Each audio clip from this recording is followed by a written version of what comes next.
From the heart of a quiet suburban neighborhood in the United States lived a 17-year-old girl named Lily Carter. From the moment she was little, dancing was her heartbeat. She would twirl across the living room floor, her laughter echoing through the walls, while her proud parents clapped along. She spent years training in ballet, jazz, and contemporary dance, and her biggest dream was to one day perform on a grand stage under bright lights where the world would watch her shine. But life can be cruel. 3 years ago, Lily's world changed forever. A car accident left her legs paralyzed, confining her to a wheelchair. Since that day, her trophies and medals gathered dust in silence.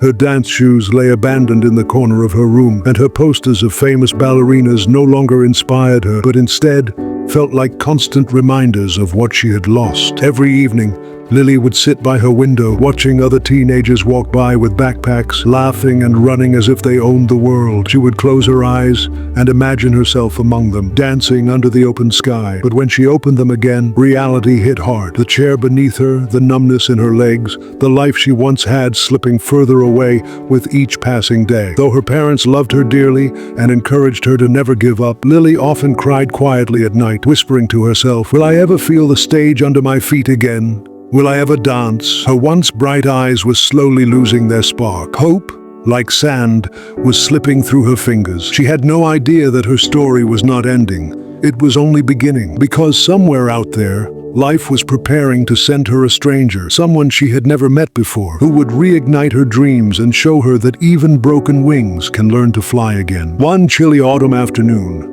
Lily's mother convinced her to join her at the community park just a few blocks away. At first, Lily refused. She didn't want to be seen, didn't want the world to look at her with pity in their eyes. But after much persuasion, she finally agreed. Wrapped in a soft blue sweater, she sat quietly in her wheelchair, watching kids chase fallen leaves, couples jog hand in hand, and elderly people feed birds near the pond. The air smelled of roasted peanuts from a food cart nearby, and the golden leaves danced in the wind, almost mocking her with the freedom she once had. While her mother chatted with a neighbor, Lily noticed a small group gathering near the park's open space. Music began to play, soft, graceful notes that floated through the crisp air. And then she saw them, young dancers practicing a routine, their bodies moving in perfect harmony. Every twirl, every leap pierced Lily's heart like a blade. She could feel her throat tighten, her hands clutching the arms of her wheelchair. This used to be me. This should have been me, she thought, blinking away the tears that burned her eyes. And that's when it happened. A tall young man,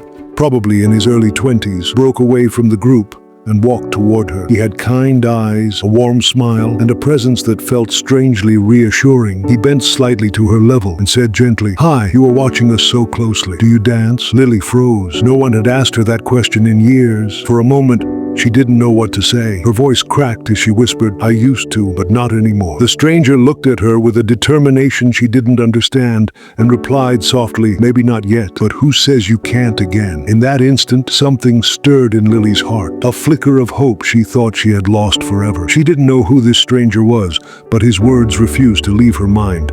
That night, Lily couldn't sleep. She lay in her small, cozy bedroom, staring at the ceiling, her mind replaying the stranger's words over and over again. "Who says you can't again?" It was such a simple sentence, yet it echoed louder than the tick of the clock on her nightstand. She hadn't let herself dream in years. Ever since the accident that stole her ability to walk, she had built a wall around her heart, convincing herself that dance was a chapter forever closed. But now, one brief conversation in the park had cracked that wall, and hope, dangerous, fragile hope, was seeping through. By morning, Lily found herself drawn to the window. She watched the children on the street ride their bikes and laugh, feeling that familiar ache in her chest. But alongside the ache was something new, curiosity. Who was that man? Why did he care enough to stop and talk to me? She didn't even know his name, yet his words had given her something no one else had in years: belief. The following week, her mother suggested another walk in the park. Normally, Lily would resist, but this time, to her mother's surprise, she agreed. She dressed carefully, a soft pink blouse,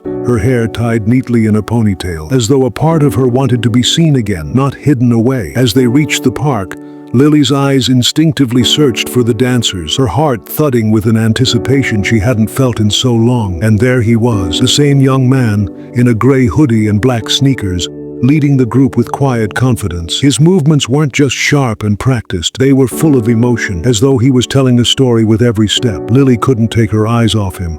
Then, as if sensing her gaze, he turned spotted her, and smiled. This time, he walked over without hesitation. "Hey," he said warmly, "I'm Daniel, and you?" "Lily," she stammered, her cheeks flushing. "Well, Lily," Daniel continued, pulling up a bench to sit beside her, "I meant what I said. Dancing isn't just about legs. It's about spirit, rhythm, expression. And I saw that spark in your eyes yesterday.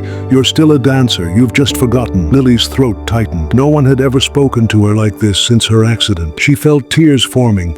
But for the first time, they weren't tears of grief. They were tears of possibility. For the rest of the afternoon, Daniel stayed by her side. He told her stories of dancers who overcame impossible challenges, even those who couldn't walk, yet found ways to move with music. He didn't pity her. He didn't treat her as broken. He treated her as an equal, as someone who still had a story worth telling through dance. When Lily returned home that evening, something extraordinary had changed inside her. For years, her wheelchair had felt like a prison. But now, for the very first time, she looked at it differently. Maybe it could become a part of her dance, not the end of it. She didn't know it yet, but Daniel was about to become the stranger who would rewrite her entire destiny. The next morning, Lily woke up with a restless energy she hadn't felt in years. She wheeled herself to the mirror, looking at her reflection with new eyes. Her brown hair framed her pale face, her soft features marked by years of quiet struggle. But today, she noticed something different. Her eyes weren't dull anymore.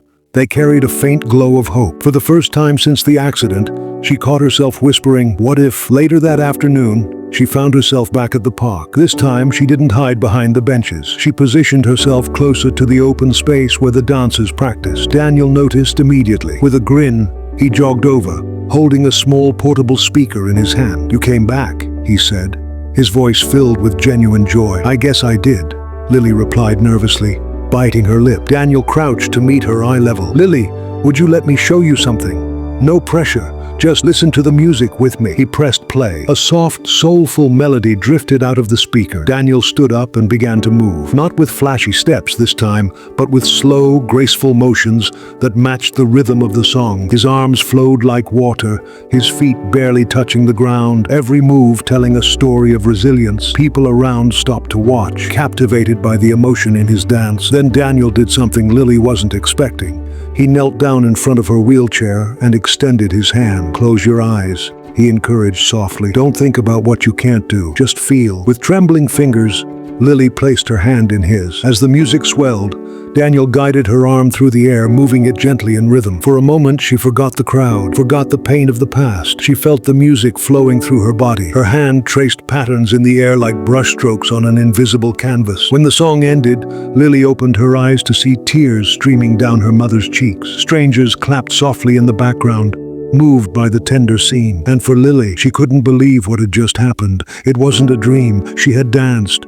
Not with her legs, but with her spirit. And for the first time since the accident, she felt free. Daniel leaned closer and whispered, "See, you never lost it. The dancer inside you is still alive." That night, as Lily lay in bed, she felt something powerful awakening within her. She realized that dance wasn't just about movement. It was about expression, and that was something she still had in abundance. And deep inside, she knew this was only the beginning. The following week, Lily couldn't stop thinking about that moment in the park. For the first time in years, she had felt seen, not as the girl in the wheelchair, but as a dancer, as an artist, as someone alive. The memory replayed in her mind like a favorite song, giving her a reason to wake up with excitement each morning. Her mother, Grace, noticed the change. Over breakfast, she placed a gentle hand on Lily's shoulder. "Sweetheart, I haven't seen that spark in your eyes for so long. I don't know what Daniel did, but I can tell it means something to you." Lily blushed, looking down at her bowl of cereal. "Mom, he made me feel like I wasn't broken anymore." Later that day,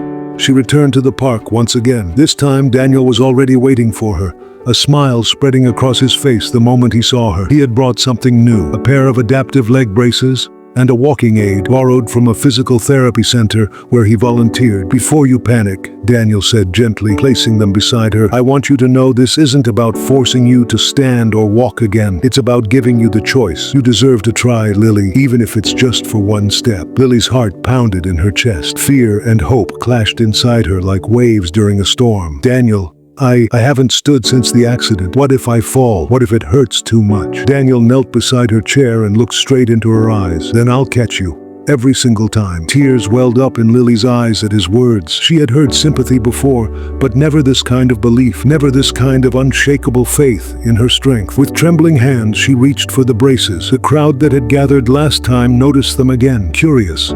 Some whispered, some smiled, but all watched with anticipation. As Daniel strapped the braces onto her legs, Lily's palms grew sweaty. She gripped the walking aid tightly, her body shaking with nerves. "Okay," Daniel whispered, "on my count. 1, 2, 3. And with all her courage, Lily tried. Her legs wobbled violently, her arms trembled, but Daniel's steady hands held her upright. Gasps rippled through the onlookers. For a split second, Lily felt the ground beneath her feet. She was standing. Tears streamed down her cheeks as she realized what was happening. I'm up," she choked out, her voice breaking. "I'm really standing." Daniel's voice was soft but filled with pride. "Yes, Lily, you are." And at that moment, the entire park erupted into applause. Strangers clapped, cheered, and some even cried. Grace, watching from the sidelines, pressed her hands over her mouth, overwhelmed with emotion. Lily, though still shaking, smiled through her tears. For the first time in years, she wasn't just surviving, she was fighting back, and it felt incredible. That night, Lily couldn't sleep. Every time she closed her eyes, she saw herself standing. Those few trembling seconds replaying in her mind like a dream she didn't want to wake from. She touched her legs, feeling a strange mix of pain and strength. For so long, she had accepted her chair as her destiny, but now there was hope. The next afternoon, she asked Daniel to meet her again. This time, it wasn't just curiosity in her eyes, but determination. "Daniel," she said firmly, "I don't just want to stand. I want to dance again." Daniel's eyes softened, his voice low and steady. "Then we'll take this one step at a time. No rush, no pressure. But Lily, if you're ready to fight for it, I promise I'll fight with you." They began small. Daniel showed her how to shift her weight, how to balance with the aid of the braces, and how to let her upper body lead when her legs felt weak. Each attempt ended with her either collapsing into his arms or sinking back into her chair, exhausted but not defeated. One afternoon, after an especially tough attempt, where Lily nearly fell forward, she buried her face in her hands. "Maybe I was wrong. Maybe I'll never move like before." Daniel knelt in front of her, his voice breaking the silence. "Lily, listen to me. Every dancer knows that falling is part of the process. You've already done the impossible. You stood. Don't take that away from yourself." Her mother, Grace, who had been quietly sketching in the background, stepped forward with tears in her eyes. "Sweetheart, I saw the way people looked at you yesterday. You gave them hope, but more importantly, you gave yourself hope. Don't stop now." Lily looked at both of them, her lips trembling, and slowly nodded. She gripped the walking aid again, her arms shaking. But this time her expression carried something new, resilience. When Daniel helped her rise again, she didn't just stand. She tried to sway gently to the rhythm of a nearby street musician's violin. The movement was awkward, shaky, and clumsy, but it was dancing. The small crowd that had gathered began clapping in rhythm, encouraging her. For the first time in years, Lily felt music running through her body, not just in her head. Her tears mixed with laughter as she whispered to herself, "I'm not broken. I'm still a dancer." The days turned into weeks, and Lily's routine began to change. Instead of spending most of her time sketching quietly in her room, she was now out in the community center with Daniel almost every afternoon. Each session brought new challenges: longer standing, small side steps, controlled turns. Every movement drained her body but filled her spirit. Daniel noticed the spark in her eyes returning, the same spark he had once seen in professional dancers during their training. "You're stronger than you realize, Lily," he said one evening after she managed 3 full steps without falling. Most people would have given up by now. Her mother, Grace, often stood by the doorway, hands clasped tightly,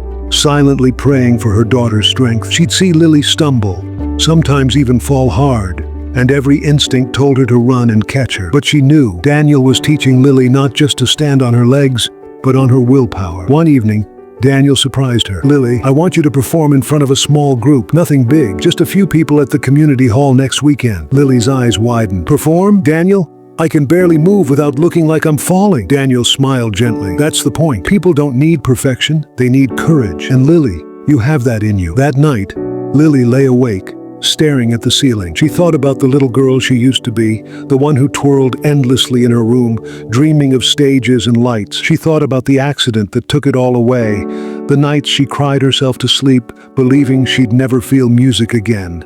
And now here she was, being asked to show the world not just her struggle, but her fight. The fear inside her was heavy. What if they laugh? What if I fall? What if I look pathetic? But underneath all the doubt, a quiet voice whispered, what if they see me and believe again? By morning, Lily had made her decision. She told Daniel, her voice trembling but resolute, okay, I'll do it, but not for them, for me. I need to prove to myself that I can. Daniel nodded proudly, his hand resting gently on her shoulder. That's all I ever wanted, Lily. Let's show the world your strength. And for the first time, she wasn't just chasing her past dream of dancing, she was rewriting it. The night of the small performance arrived faster than Lily could have imagined. The community hall was decorated with simple string lights, their golden glow making the wooden floor shine softly. Chairs were lined up in neat rows, and neighbors from the town began filling the seats, chatting quietly, unaware of the storm of emotions brewing inside Lily. Backstage, Lily's heart pounded so loudly she swore the whole room could hear it. Her palms were damp,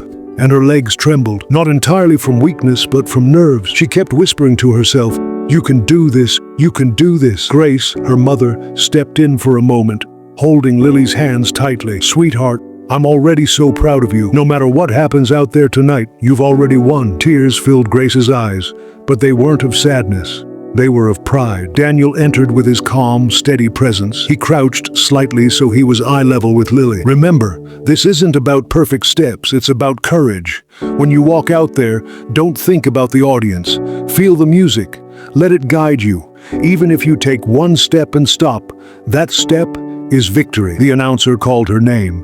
The sound echoed through the hall and the audience clapped encouragingly. Lily felt her chest tighten. Her legs wanted to freeze, but Daniel's words replayed in her mind. Feel the music. She walked out slowly, leaning on her cane for support. The room grew quiet, all eyes on her. For a split second, she wanted to turn around and run backstage, but then her gaze landed on Grace, sitting in the front row, her hands clasped together, eyes full of unwavering love. The music began, soft piano notes filling the silence. Lily closed her eyes, took a deep breath, and let go of her cane. Her first step was shaky, but she didn't stop. She moved her arms gracefully, her body remembering the rhythm it once knew. The audience leaned forward, holding their breath, as this fragile yet powerful young girl fought with everything in her to keep moving. A stumble came.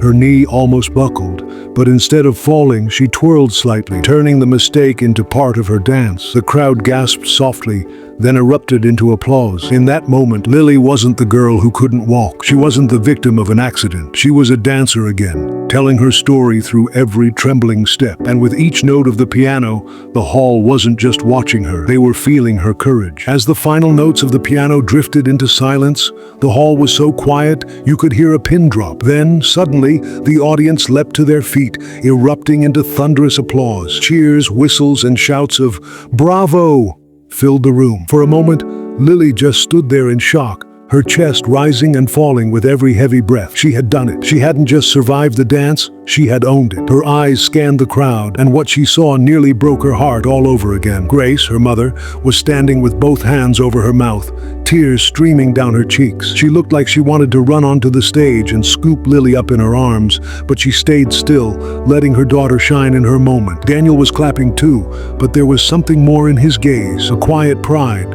The kind a mentor feels when their student surpasses even their own expectations. He didn't smile widely. Instead, he simply nodded as if to say, "See, I told you, you had this in you all along." Lily bowed slowly, but her knees wobbled. Before panic could set in, Daniel rushed to her side and steadied her, helping her stand tall before the audience. Instead of embarrassment, the crowd roared even louder, as if his presence beside her only added to the beauty of the performance. Someone in the audience shouted, "You're an inspiration, Lily." Others echoed with claps and cheers. Phones were recording, and Lily realized that her story wasn't just hers anymore. She had touched the lives of everyone in that hall. As she left the stage, her legs weak but her spirit soaring, Grace rushed forward and wrapped her arms around her. For the first time in months, Lily didn't feel broken.